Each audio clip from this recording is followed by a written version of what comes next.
Très bien. Dans la vidéo précédente, nous avons eu donc la possibilité de créer une courbe NURBS de forme aléatoire à partir d'un cercle. Maintenant, comment obtenir le résultat que l'on voit à l'écran? Comment faire en sorte d'avoir une succession de formes sur l'axe Z que l'on peut transformer? Alors, on peut densifier un peu plus, on peut choisir l'amplitude de la déformation, mais aussi de générer aléatoirement l'ensemble des formes et que chacune des formes ait sa propre logique, son propre déplacement de points et qu'elle soit totalement unique, totalement différenciante des autres, quelle que soit la quantité totale de points. C'est ce que l'on va essayer de faire ensemble, mais avec cette fois-ci Grasshopper 2 dans sa version bêta. Alors je propose que l'on découvre la solution ensemble. Pour obtenir le résultat, je suis parti du script que nous avons fait dans la vidéo précédente où on crée une forme aléatoire à partir d'un cercle. Moi, mon challenge maintenant, on l'a dit, c'est que sur l'axe Z, j'ai plusieurs formes. Si vous avez regardé la vidéo avec Grasshopper 1, vous avez sûrement la solution. Il y a des choses que je vais répéter. Il y aura par contre quelques nuances ou quelques constructions qui seront différentes puisque certains composants seront différents. Alors, j'ai besoin de plusieurs cercles sur l'axe Z.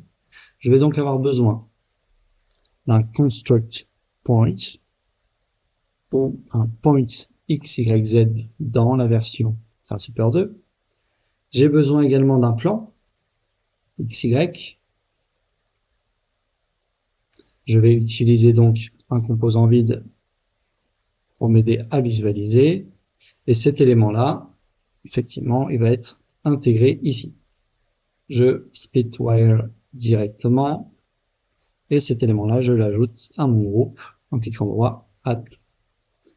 Ok, bon, à cette étape-là, on n'a finalement pas changé grand-chose. Ce qui est normal, finalement, tous ces éléments-là sont l'équivalent de ce qui est intégré par défaut au composant circle.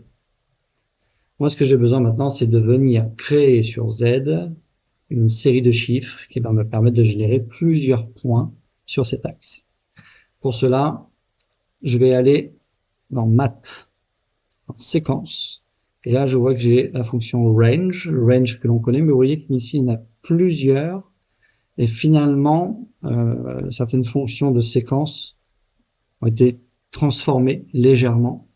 Nous, celui qui va nous intéresser, c'est range from limit. C'est celui qui ressemble un peu plus au composant range natif de Grasshopper 1. Donc le range va arriver ici sur mon axe Z. Je vois qu'il se passe quelque chose. Et par contre, là, en input, on a quelques changements par rapport à Grasshopper 1. Grasshopper 1 demandait un domaine avec un start et un end. Et là, on a directement start, end et le step. C'est intéressant. C'est une fonction légèrement différente. Donc le start, ce sera à 0. Je ne vais pas y toucher. Mais on va démarrer avec un end qui va aller de 0 jusqu'à 75, par exemple. Donc ça, ce sera mon amplitude globale. Et ensuite, j'ai besoin d'un step ici pour venir plus ou moins densifier, c'est-à-dire combien d'écart, combien de steps, combien de marge je veux entre mes formes, entre mes points en l'occurrence, dans ce cas-là. On retrouve effectivement une déformation un peu étrange de la courbe NURBS, mais à cette étape-là, c'est normal. Pour l'instant, je veux multiplier mes cercles sur l'axe Z et cela fonctionne. Cette première partie, au-dessus, je vais pouvoir donc la grouper. Je peux lui donner une autre couleur ici, qui est assez associée. Je vais peut-être même la renommer de la même manière, puisque ces deux-là fonctionnent à peu près de la même manière. On va travailler légèrement différemment. Et je redonne quelques couleurs un peu différentes. Vous n'êtes pas obligé, c'est juste pour moi, pour visualiser les éléments, et même pour vous, pour visualiser ce que je suis en train de faire.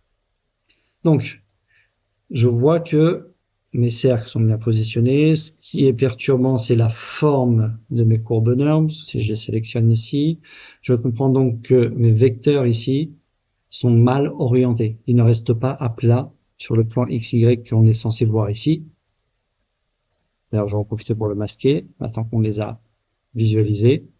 Mais je n'ai pas de raison évidente de me dire, mais pourquoi il a fait comme ça? La raison est celle-ci. Vous voyez, j'ai ici donc des pointillés, c'est-à-dire un arbre de données, une liste. Donc si je reste mon curseur ici, je vois que j'ai 54 éléments avec plusieurs adresses. On voit donc entre les accolades 000, 001, ça ce sont les adresses ou les chemins de chacune des listes, chacune des branches. Et dans chacune des branches, j'ai en item 6. Il y a 6 éléments. Ce sont les 6 points qui sont ici. Ici, par contre, j'ai une liste avec 9 éléments. Et du coup, j'ai qu'un seul chemin initial qui est à 0.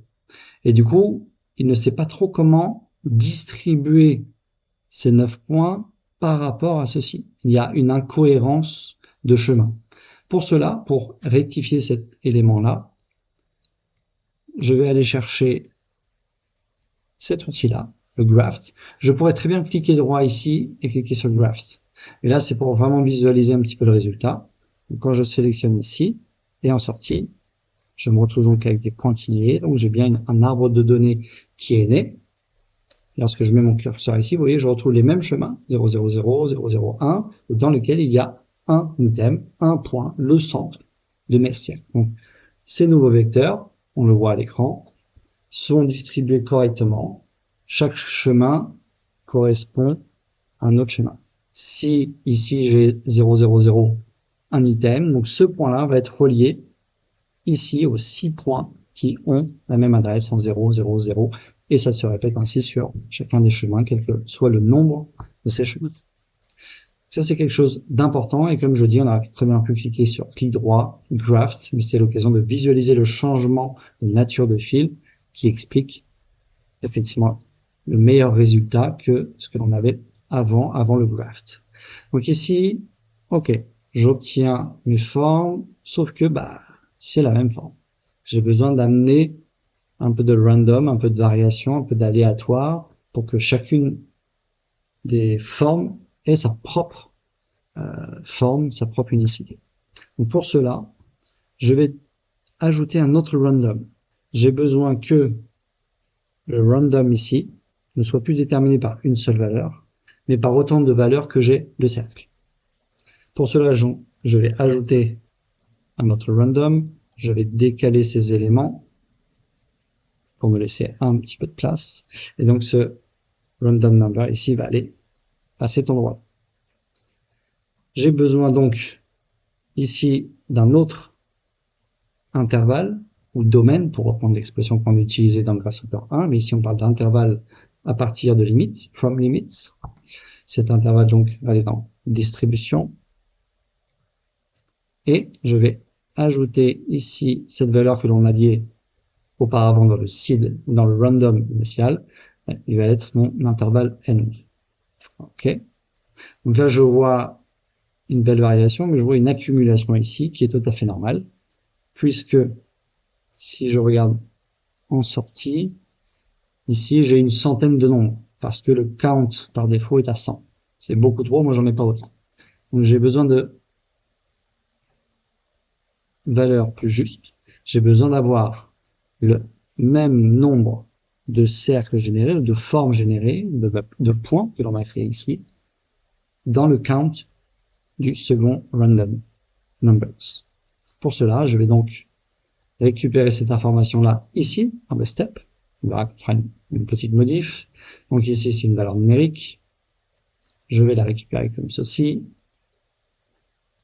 Et en entrée, je vais pouvoir la compter ici.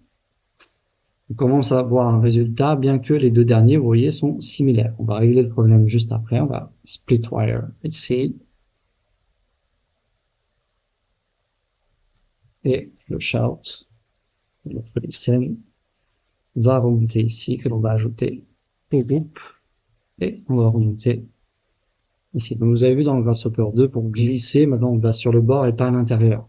Ce qui permet de différencier les actions où on vient ajouter, réduire ou transformer les choses, et l'action de déplacer. Voilà, ça évite parfois de faux mouvements ou de fausses manips qui pouvaient arriver dans le Grasshopper 1. Très bien, donc je disais, on arrive à peu près au même résultat, à part que les deux derniers sont similaires, pour une raison simple. Ici, j'ai une valeur de 8, la même que j'ai ici, sauf que moi, au final, j'ai besoin de plus de chiffres, j'ai besoin de plus de valeurs, puisque en sortie, vous voyez, on le voit ici, 1, 2, 3, 6, 9 cercles. Donc j'ai besoin d'avoir la même chose. Donc ici, c'est normal. Ici, j'avais un step déterminé à la valeur de 8. Le step, c'est l'écart entre les formes. Mais en sortie, j'avais bien 9 valeurs.